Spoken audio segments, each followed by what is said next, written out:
The past few days for me have been crazy. I have just been on an epic journey where I drove a little under 1,000 miles to Chicago to be with my mom.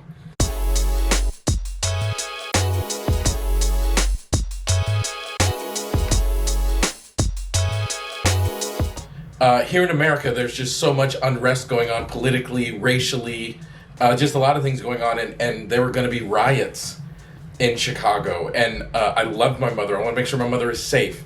So I called one of my aunts, who I'm very close to, told her I was thinking about going to Chicago to be around my mother and make sure she's safe and comfortable. My aunt says she wants to go with me, so jump in a car, drive 1,000 miles, 16 hours, and spend the week hanging out with my mom. And something else happened that I wanted to share. So yes, it was crazy there. There was gunshots and rioting and looting and appropriate protesting, but there was also something I had not seen. So my mother spent a lot of years dealing with a very difficult marriage, and watching her do that was unbelievably difficult as a child.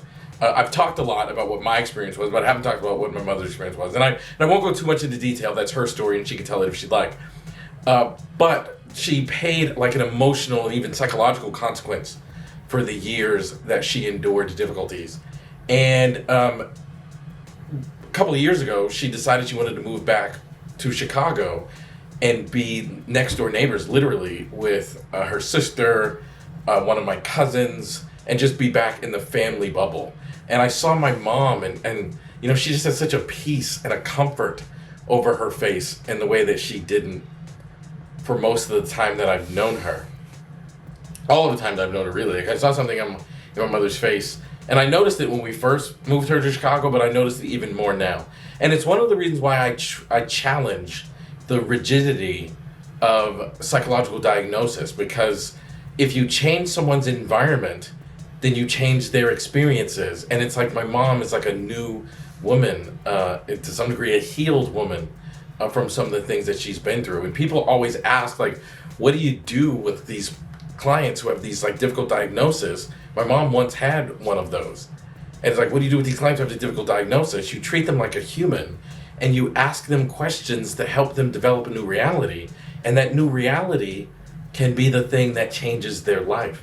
I mean, my mother is an example. She's the strongest, most amazing woman that I know. And she's an example of someone who literally experienced healing and transformation just from having her environment so drastically changed. And I want you guys to know that, I mean, I believe in psychological diagnosis, I believe in problems, and I believe in symptomology, and I believe in all that. But I don't believe in it in a static way, and I don't think we have to like spend our time assessing and understanding the problem. I think we can make a difference in people's lives systemically. We can make a difference in people's lives loads of ways, and one of the ways is by asking them questions that contain hope and belief and resilience in them, because then you'll have someone that's just drastically different, like my mom. And I feel so honored and privileged that she is my mom, and I feel so honored and privileged that at 43, she is still teaching me lessons that I carry in my heart to this day. Love you, Mom.